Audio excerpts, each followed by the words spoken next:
আমাৰ ঋষিৰাজ হাজৰিকা বিধায়ক এটা আহি পাইছে, মাত্ৰ উপস্থিত হৈছে আমাৰ দলহাট বজাৰত। এয়া চাওক, ঋষিৰাজ হাজৰিকা আহি পাইছে বজাৰত, আমাৰ দলহাট বজাৰত।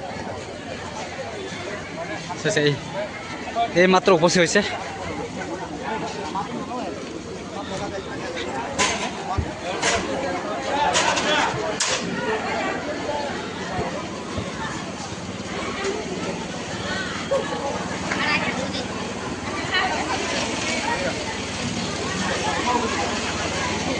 হয়, চালে আপোনালোকে ঋষিৰাজ হাজৰিকা আমাৰ বজাৰত এটা উপস্থিত হৈছে, বিধায়ক আমাৰ ৰঙালতি সমষ্টি দেখাইছোঁ। এয়া চাওক,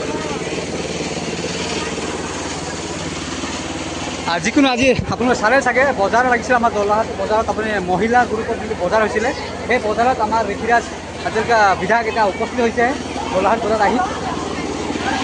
এয়া চাওক মহিলাবিলাক কিমান গোট হৈছে আজি।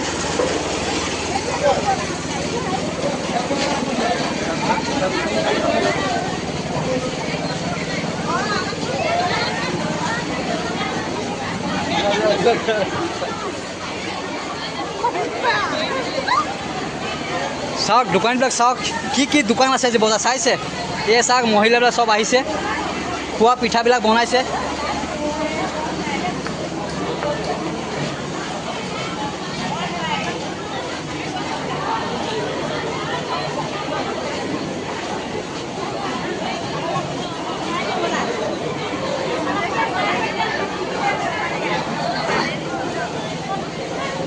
এই আমাৰ ৰঙানদী সমষ্টিৰ বিধায়ক ঋষিৰাজ হাজৰিকা।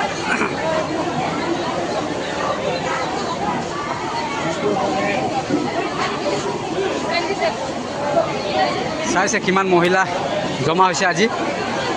শাক পাচলি আজি শুকুৰবাৰ যোনটো বজাৰ লাগিছিলে আমাৰ মহিলা বজাৰ, চাওক বজাৰ বহুত ভিৰ হৈছে দেই আজি, বজাৰ বহুত ভিৰ। চাইছে না বজাৰ কেনেকুৱা ভিৰ হৈছে। চাইছে মোৰ পিছপিনে ঋষিৰাজ হাজৰিকা আমাৰ বিধায়ক যোনটো ৰঙানদী সমষ্টিত। এই চাওক ঘূৰি আছে বজাৰ পূৰা।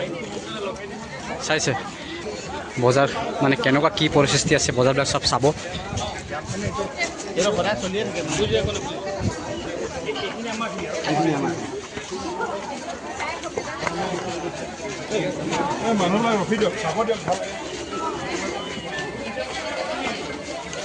আমাৰ ফিনান্সিয়েল সম্পাদিকা তেখেতে এখন ফুলাম গামোচাৰে আমাৰ বিধায়কজনক সম্বৰ্ধনা জনাব।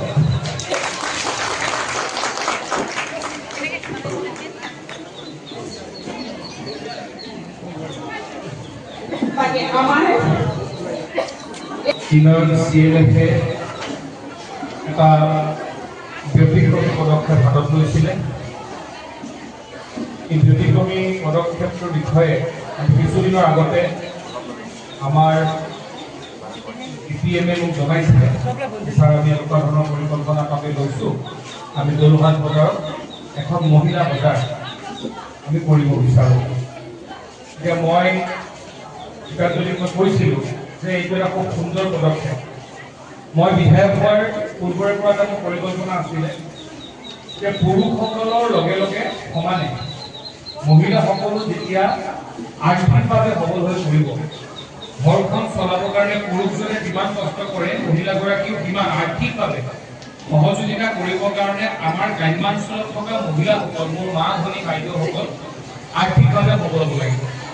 যেতিয়া এখন ঘৰত পুৰুষজনৰ লগে লগে মহিলাগৰাকীও ব্যস্ত হৈ থাকিব, সেই ঘৰখনত বহু ব্যৱস্থাৰ ক্ষেত্ৰত অসুবিধা নোহোৱাৰ পৰিৱৰ্তে এটা শান্তিময় পৰিৱেশ বিৰাজমান হয়।